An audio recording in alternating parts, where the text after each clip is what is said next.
Maulvi Abbas Ansari's son, Masroor Abbas Ansari, Professor Abdul Ghani Butt's son, Jahangir Ahmad Butt, and ex-JKLF terrorist Yasin Butt, who had arranged a get-together and a lunch at the said hotel near Lal Chowk of Srinagar. Top sources in the Jammu and Kashmir police has revealed to News9 Live that many of the detained were directly in touch with their handlers in Pakistan, who were monitoring this meeting very, very closely.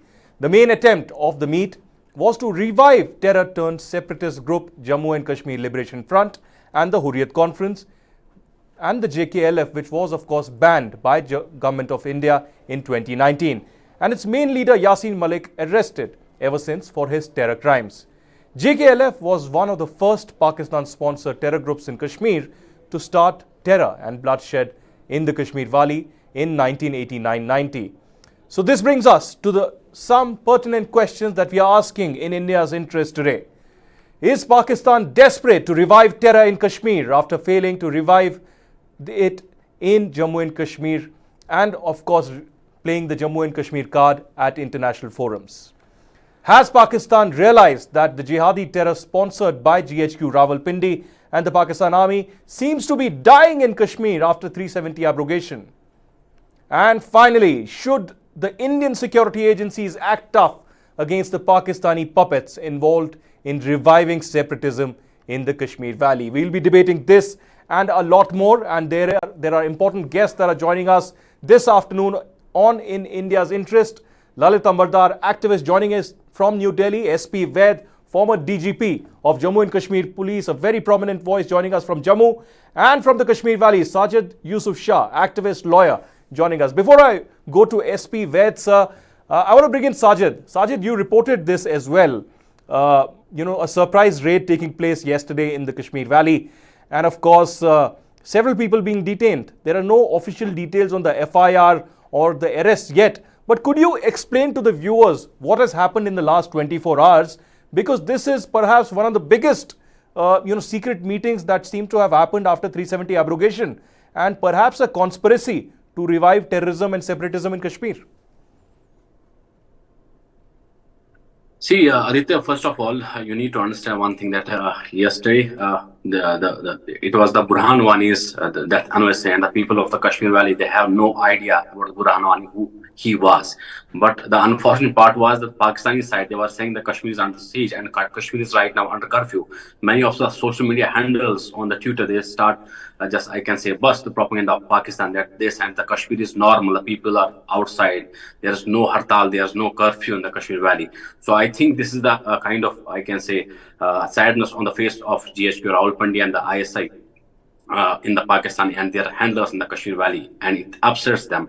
So what I believe that it's probably they might be thinking that we are just selling the narrative of the Burhan Wari on his every death anniversary. So it's the first time the Kashmiri rejected the Burhan Wani. They said that he is not our hero, he's a terrorist, and the death of the terrorist should not be celebrated at any cost. So there might is possibilities that these Hurriyat leaders, they are claiming that it was just a get together about the Eid al-Milad. But I must say that one thing, that those who have organized this thing, they have nothing to do with the Shia. Thereby some people, I can say the terrorist, even former terrorist, Muhammad Yasin Butt, who organized this meeting, he is not a Shia leader. And if he is not a Shia leader, what he has to do with the Shia, this Shia Eid? And you have mentioned, for example, names of some people who are associated with the Hurriyat. Even I must tell them that if they are Shia, they can have a meeting with their homes if they have to just celebrate. Then why they have to invite the JKLF? And as far as the sources are concerned, that I have also heard from some sources that yes, they have admitted that we were planning to revive the Hurriyat as well as JKLF in the Kashmir Valley. And if they are thinking that they will be they will get success by achieving this goal, I must tell them that it's not the Kashmir Valley, the Burhan Wani's Kashmir Valley, which has turned the Kashmir into a graveyard. It's the Naya Kashmir, which believes in idea India. We will go forward for it, and whosoever will come in between us, we will not let these things to happen in the Kashmir Valley again. All right, this is not the Kashmir of Burhan Wani. This is a Kashmir that is changed Kashmir, a Naya Kashmir after Article 370 abrogation. Normalcy seems to be getting restored day by day, month by month, year by year. And today, of course, we have the Amarnath Yatra also taking place. Let me get in the former DGP of Jammu and Kashmir, Mr. SP Vaid, at this stage. Mr. Vaid, your expert opinion. You've observed the developments in Kashmir over the last 4-5 years very closely, and of course, for decades together served there until, of course, you retired as the DGP. I want to understand from you, what is the ploy of Pakistan here? Are they desperate? Have they realized that internationally they have failed diplomatically, they have failed militarily, they have failed politically to revive any kind of law and order situation or separatism in Kashmir, and that's why they are desperate to do something at least. And at a time when the security agencies are busy with the preparations of the Amarnath Yatra, they perhaps thought that this is the right time to at least instigate or provoke some meeting. Your thoughts, sir? Thank you, Aditya, for having me here. Let me mention here, as Sajid was saying, Burhan Wani's, death happens somewhere around this date only, and probably Pakistan was expecting some big hartals, those past days of 2016, 17, 18. How things were brought law and order wise very, very disturbed, and it is utter frustration of Pakistan GHQ that they are making an attempt to revive JKLF and Hurriyat. There is absolutely no ground for such thing now in today's Kashmir. It is no more 2016 Kashmir, as Sajid rightly put it. It is not Kashmir of 2016 and 17. The things have changed. In fact, when abrogation of Article 370 and 35A happened, Pakistan went around all over the world, used diplomacy, which it has actually utterly failed. Today, Pakistan stands completely isolated on Kashmir. It has militarily lost the game plan. It has lost it diplomatically, it has lost it politically. Whatever voices there were in Kashmir, which on the instigation of Pakistan, like Sayyid Ali Shah Gilani, are no more there. And today's Kashmir, people in Kashmir want peace to return. They are no takers of Pakistan's plan today in Kashmir. And most important thing is for establishment of Pakistan. Their relevance in Pakistan arises out of Kashmir issue. And if there is some trouble they are able to do in Kashmir, only then they would be drawing their existence or relevance in Pakistan. Today, if you see the social media, how common Pakistani citizens are questioning the very existence of Pakistan Army's false propaganda of how this Pakistan Army has been telling its people it has won all the 3 wars it has fought. These wars were initiated by India. Look at the condition of Pakistan, where it has brought after 75 years, from 47 to 1947, look at where India is and where Pakistan is. Today, because of social media, thanks to social media and internet, people are able to see how India is becoming 5th largest economy and now marching ahead to become number 2 or number 3 in the world. How India is becoming a global power. And where Pakistan is, people are fighting for existence. People are not able to get, common citizens are not able to get even 2 meals. You saw devastating floods last year. No one was there to look for these people. In fact, common man in Pakistan is suffering because of the establishment of Pakistan. And the economy is in terrible shape. They don't have money even to fuel their tanks, fuel their vehicles, even to purchase mortar shells and ammunition for their guns. That is the condition, precarious condition where Pakistan Army today is. And look at the statements which they often make. In fact, they should worry about saving POK. People of POK do not want to continue with Pakistan, and they should also worry about Balochistan. They Right. should worry about all those places. I think people are in POK are desperate to join India, and I think Pakistan needs to do some corrective action to have its own existence. Otherwise, the day is not far off when Pakistan will break into 4 parts and Absolutely. POK will become India's. Absolutely. There's no doubt about the fact that Pakistan is crumbling. It's a devastation that they have brought themselves. But here in India, we have chosen, of course, to teach them a lesson. And Article 370 abrogation was a strong message indeed. Let me get in Lalit Amirdar here. He's a Kashmiri activist who's been writing continuously about Kashmir, speaking about Kashmir for the last more than 3 decades. Mr. Amirdar, how do you react to this kind of a secret separatist meeting taking place to revive JKLF and Hurriyat Conference? Of course, you know that Yasin Malik has been sent to Tihar and he's been there for more than 4 years now.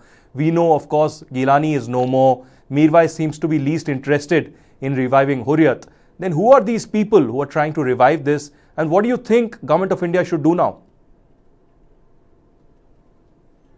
Aditya, I wish I could share the optimism that my co-panelists have expressed about the changing situations in Kashmir in terms of positivity and all. See, you have to understand what jihad is all about. It's not a law and order. It was never a law and order problem in Kashmir.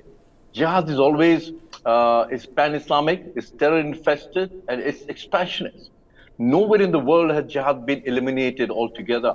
You can at most try and contain it. I think that's what we are doing it. You know, the security grid in Srinagar is very tight.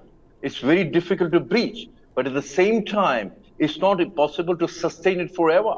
So therefore, going by the history of jihad elsewhere in the country, Abu Sayyaf has been operating in South Philippines for the past more than 35 years in different names. The only change that's taking place in South Philippines, which are dominated by Abu Sayyaf Islamists, they only keep changing their loyalties to Al-Qaeda and IS. Similarly, in Syria, it's still burning. Many parts of Syria are still under Islamic control. Nigeria, Mali, Niger, Central Africa, we don't talk much about here. So what I want to tell you, jihad is a long-term investment. Kashmir has been there on the agenda for a long time. It's not only Kashmiri Islamists about it. You rightly pointed out JHK Rawalpindi is quite keen. But I must also add, it's not only JHK Rawalpindi that's dictating the Kashmir issue, so-called Kashmir issue internationally. Now most of the activities have shifted to Turkey. Turkey is the latest messiah of pan-Islamic fervor around the world. So what I see now is this what they have done, these separatists, in spite of the so tight security grid in Kashmir. Look at the audacity. They are trying to meet even in the center of Delhi, the center of Srinagar, and hold a meeting. And it could be an Eid al-Milad. You know how they do it. They do it every Friday. They would do it every Friday in Kashmir.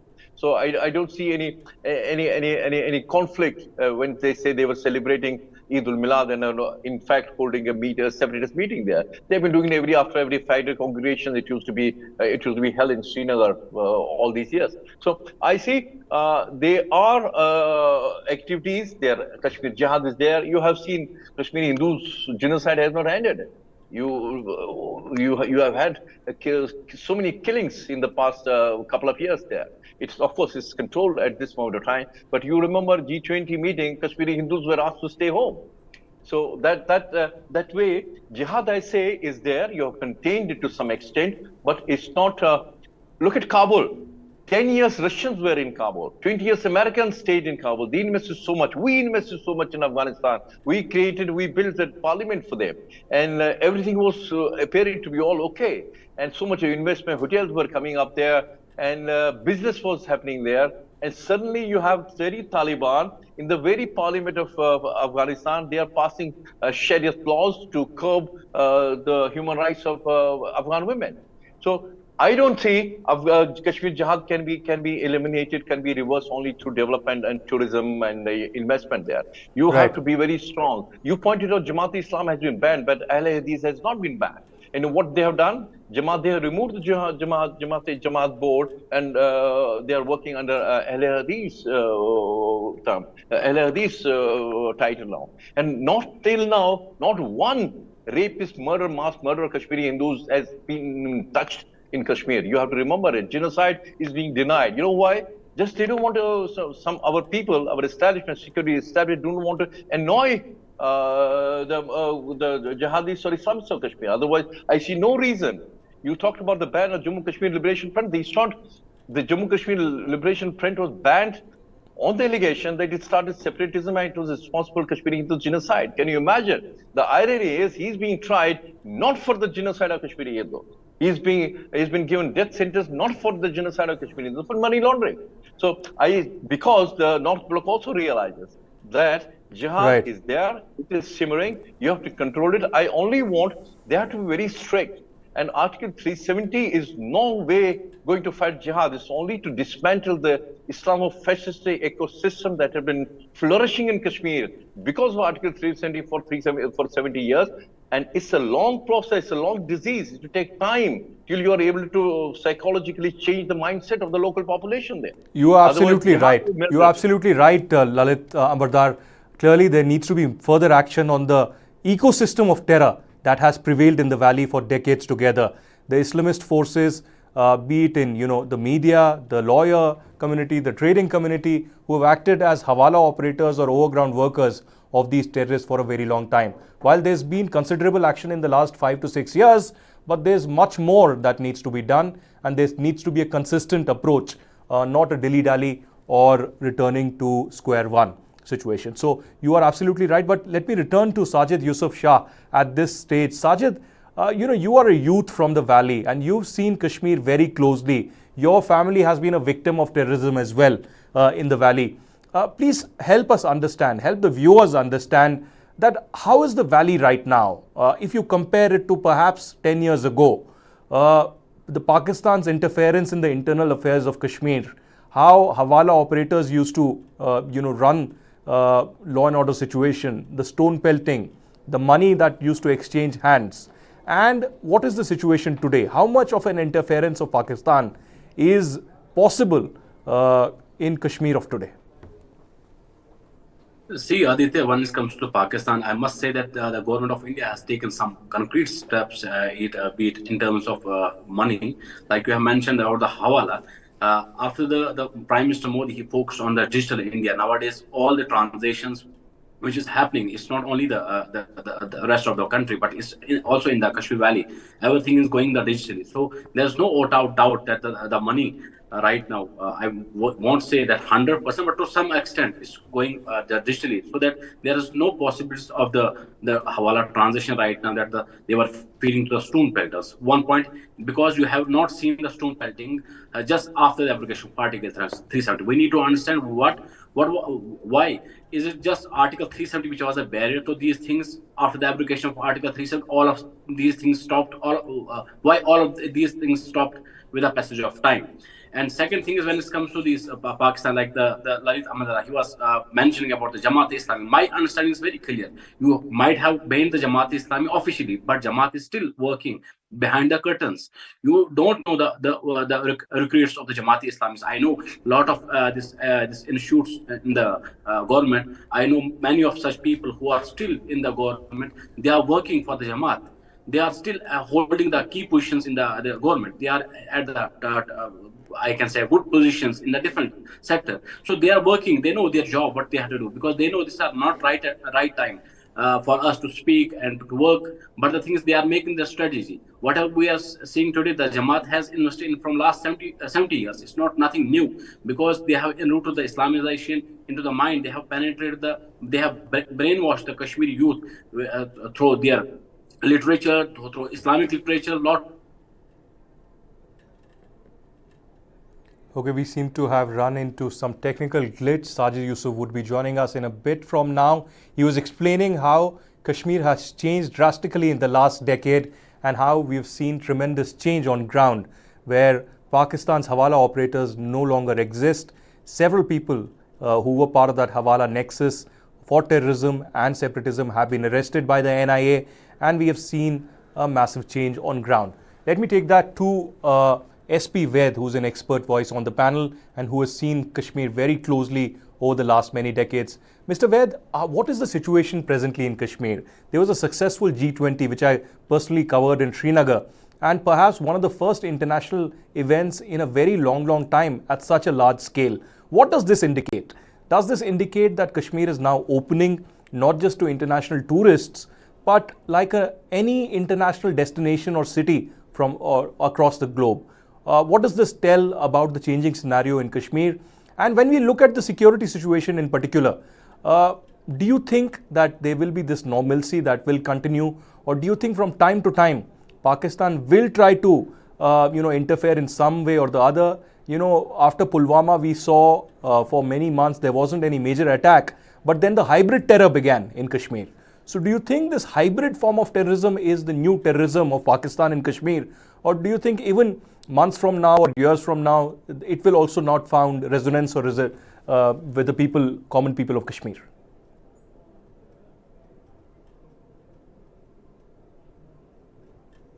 Sir, you have to unmute yourself. Your audio is not coming. Yeah. Sorry. Yes. The holding of G20 meeting in Srinagar was a landmark event. There's no doubt about it, and it sent a very clear signal all across the world that India, this is the new Kashmir, which India, after abrogation of Article 370 and 35A, is there. And in fact, it was Pakistan's frustration on that day. I could see how Pakistan was sweating. But Pakistan did try to create trouble before G20 by upping the ante in Rajouri, Poonch, some of the high-profile incidents which its terrorists were who were sent across Rajouri, Poonch, LOC area, and I think 2-3 high-profile incident did happen. But ultimately, we were able to hold in Kashmir G20 without major event in particularly in Kashmir Valley and all across the state. So it was very clear statement from India that India means business, and today Jammu and Kashmir is integral part of India after abrogation of Article 3. Particularly some of the countries who were at one time allies of Pakistan and members of the OIC who attended this meeting. So that was a very clear message, and all 20 top countries of the world were present there, excepting 1 or 2, of course. But you see, the problem which Pakistan is facing is it has dearth of money today. The only option it's able to pursue this terrorism, because any cross-border terrorism would need a lot of money, and it has pumped in billions of rupees. If you see for last 3 decades, the money was easily coming from America, from West and other countries. Today it is no more the case, and if at all there is one source which Pakistan today can lay hand is the drug cartel, which is able to generate some funds, and then that is being used. But steps which India took, which actually curtailed Pakistan's Hawala transactions, and as a consequence, the incidents of stone pelting, the whole industry of terrorism, was stoppage of the cross-border trade which was taking place between India and Pakistan, POK and Pakistan. That was stopped because a lot of Hawala transaction was taking place. I am myself witness when I was DGP. We caught number of times. I think in one consignment in Baramulla itself, around 70 much money was being spinning between these people who then India checked movement of Hurriyat, which were they were openly going to the Pakistan embassy, getting money, collecting and distributing. That stopped completely. Then the money they were raising from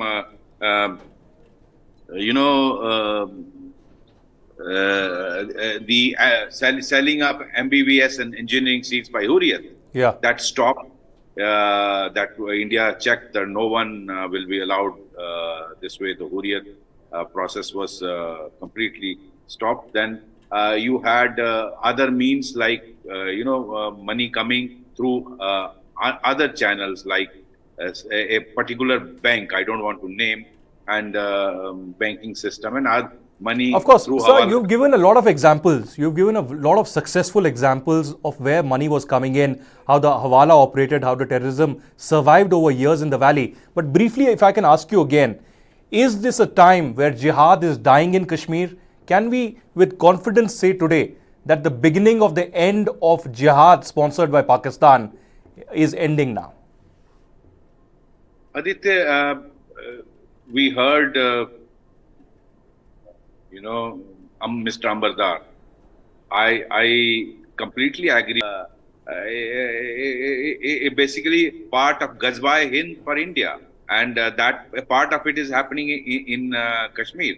So we have to fight it in all fronts, not one front, not only security forces, not only what change has brought in last 5 years is the tightening of news by investigating agencies. That was very, very important. Right. The NIA's action, the CBI, the income tax, central agencies, and strengthening the security forces. Now that positive forces which were actually helping the state. Now that was not happening few years back. So that brought a tremendous change, and we need to continue this pressure. That is very important. You see, intent has not changed in GHQ. Their compulsions are there. There is a dearth of money. There is a dearth of resources. Right. That is what is bringing down the terror. That is what there is no change of intention in Pakistan establishment. Let me mention, tomorrow they jump in their economy. They are flush with money. You will see again a revival of this terrorism in Kashmir. But that doesn't mean we do not continue with this policy of tightening the news against all those elements. Fair enough. Who are trying to weaken our country, who are trying to create separatism in Kashmir, who are trying to create the ecosystem you were mentioning. That needs to be broken, and we need to do that prahar on all fronts. Got your point. We need to do that prahar on all fronts, and that prahar certainly will continue. That's what the government of India seems to be suggesting. But the intent of GHQ Rawalpindi is not changing, has not changed over the last 3 decades. They continue to push in terrorist infiltration has been on, but the statistics are low. The terrorism statistics have been low in the last 5 years. Let me get a quick word from Lalit Ambardar also here, who explained very correctly the jihad machinery, the pan-Islamic intent in the Kashmir Valley, and how we cannot keep our guard low anymore, because this is the time when the guard is low that the enemy can strike any moment and the revival of terrorism and separatism can happen. Lalit Ambardar, what should we be careful about now? Do you think it's not only about separatists and terrorists, or do you think it's also the mainstream politicians in Kashmir who have been fanning these sentiments continuously? The statements that we see often from Farooq Abdullah or Mehbooba Mufti, even after 370 abrogation. Had to kill 20 people like they would do in the Hama or in other places in Kashmir and Chhattisgarh Singpura and create a havoc. See, they killed the Kashmiri Hindus one by one, or Hindus from rest of India and one by one, and created the same kind of fear psychosis that the whole community and even people who had not left Srinagar in the past 30 years had to leave Kashmir because of this fear psychosis that were created by individual killings. That's hybrid war. Hybrid war is also about creating that impact. Now they're talking, they're not killing They're not killing Hindu. They're killing fascist RSS guys, Jamaat Islam, there's Janata Party people, BJP people there. It's also part of hybrid war to create that impression that to be in, to be in good books of the leftists and liberals in the rest of India. And imagine Wasim Bari, incidentally, yesterday or day before yesterday was commemorated his anniversary. His martyrdom, his anniversary was martyrdom. He wasn't killed because he was a BJP guy. I repeat, I tell every BJP one, he wasn't killed because he was a BJP guy. He was killed because he was a nationalist. He identified himself with an Indian nation. I'm worried about people like him who are working. I don't want to name them. I'm so concerned about the security of those nationalist Kashmiri Muslims who are out there exposed 24 hours. I'm worried about them. And similarly, you have to think about this hybrid war. They will breach wherever they are able to breach the security network. They will target. And remember, Vaid sir talked about in Poonch Rajouri. What was that? Those people had come in there. It's Batta Dunya. Earlier to that, it was in Poonch Jungles. They targeted you. That was a complete military operation. And do we know? Do we hear? Have you found out what happened to those people who killed our soldiers there? I mean, it's the longest encounter that is going on in the Poonch Rajouri sector in the past 6 months. They have targeted us twice and killed our soldiers very brutally. Third, you have to think about it. Jihad is like any other enterprise. You need men, material, money, and most of all, you need ideology. That is the ideology that drives the Kashmir Jihad. And you have to target the ideology. Remember, Kashmiri jihadis, those who target those who are terrorists, they don't live in jungles. Like Naxals live in jungles in Naxal areas. Right. They live in the normal Kashmiri Muslim society. They come out of one house, kill somebody, go back to some other house. So you have to target the ideology that keeps the jihad flourishing in Kashmir. So unless you do that, and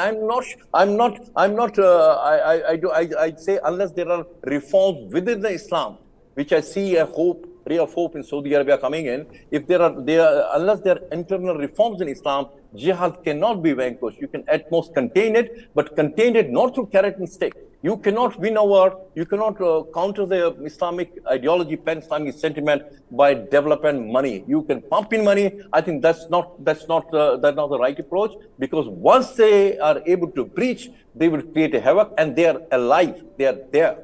That you have to remember. Absolutely. The policy needs to be strong. You need to strike hard, and you cannot wait and watch any longer. That's the message from Lalit Ambardar. But you also mentioned nationalist Kashmiris. We have one such nationalist Kashmiri with us, and I'll give the last word to Sajid Yusuf Shah. Sajid, tell us, what is your message to those people who try to revive separatism in the Kashmir Valley? You are one of those people who unfurled the tricolour after years at the Lal Chowk, at the historic clock tower. What is your message as a Kashmiri to those hate mongers, to those communal elements, those Pakistan-sponsored puppets in Kashmir who try to revive, who sell their soul, who sell their family, who sell their commitment to Pakistan at a very cheap rate? What is your message to them?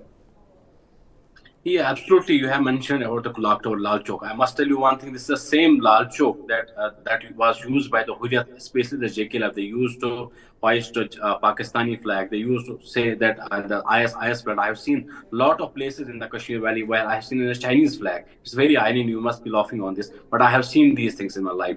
But these things were triggering in my life. That why should somebody from the Kashmir Valley just hoist a flag of Pakistan? Why should somebody from the Kashmir Valley hoist a Chinese flag? I have seen those flags in the downtown area. So these things were just, I can say, just making me angry. So I decided at that time that yes, I should do one thing. I should tell the world here, yes, we Kashmiris, we don't want the Pakistani narrative in the Kashmir Valley.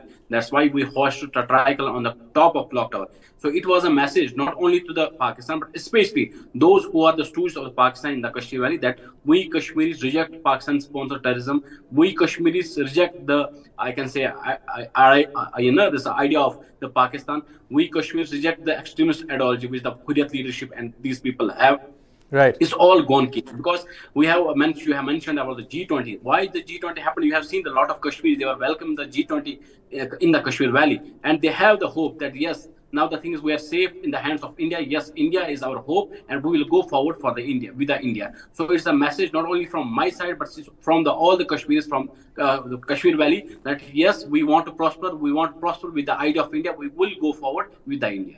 Right. Sajid Yusuf Shah, thank you so much for clarity of thought, for a strong message to the Pakistani puppets in Kashmir. Thank you very much also to former DGP SP Ved, activist Lalit Ambardar for joining us this afternoon. We'll be tracking this story very closely here on News9 Live. J&K police has busted a major attempt by Pakistani puppets in Kashmir to revive separatism. Certainly the government of India, the NIA, the J&K police, the Indian Army and all the security agencies and intelligence agencies will not let that happen. We will certainly keep a very close watch on the same. And now, before we let you go, keep watching News9 Live as we bring you our latest documentary, Is Jihad Dying in Kashmir?, where I travel to Kashmir and speak to experts from the Jammu and Kashmir police, Indian Army and experts who have studied radicalization patterns in the Kashmir Valley. Is jihad dying in Kashmir after 30 long years of bloodshed and terrorism? Keep watching.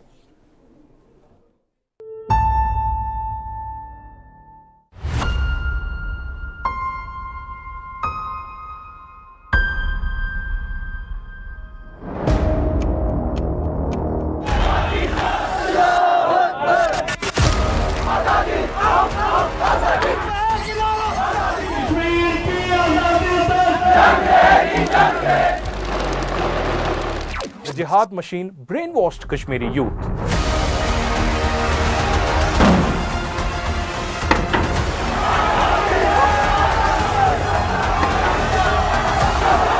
We saw it going so bad. We were not prepared for it. Phases of turbulence.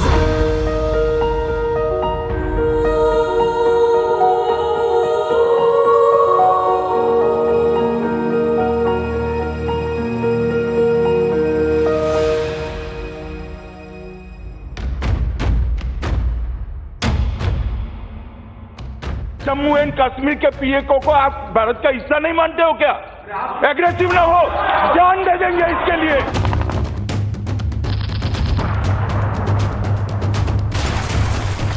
Today we have a good control.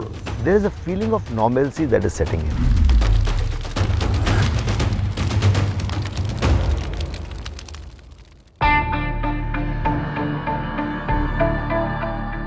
Kashmir, marred by conflict and violence.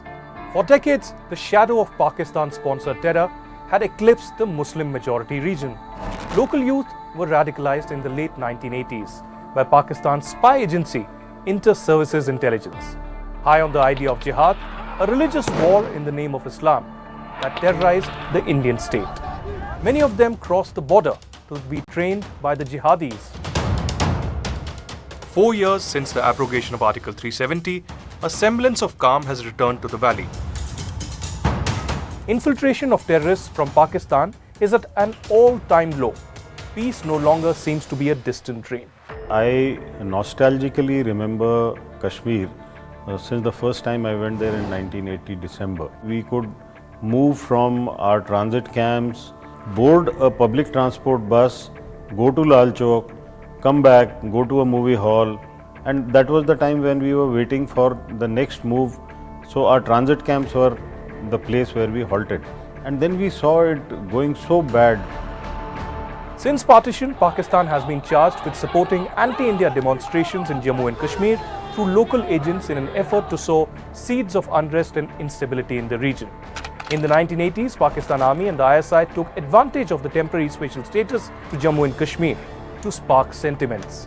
They used mosques and madrasas to perpetuate a radical Islamist ideology and anti-India rhetoric. The jihad machine brainwashed Kashmiri youth. They recruited them as overground workers to support Islamist terror groups who attacked Indian security forces.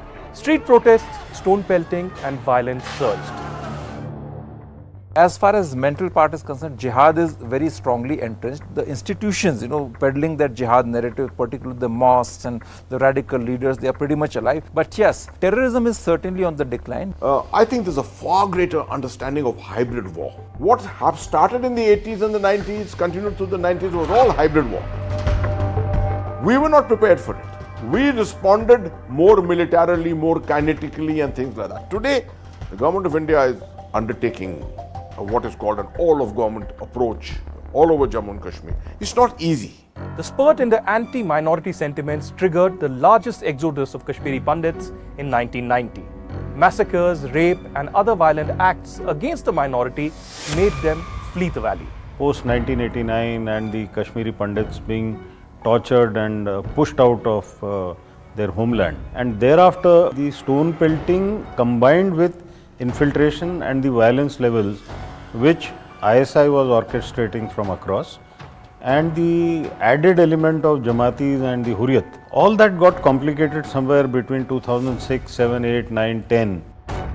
The valley had been bloodied and battered for over 3 decades. Life came to a standstill every time Hurriyat Conference called for a shutdown. Civil liberties were throttled and the people were held hostage by Islamist extremists, while the regional political parties remained mute spectators, often being supportive of alienating Kashmiris from mainland India. They came to be known as the Gupkar Gang.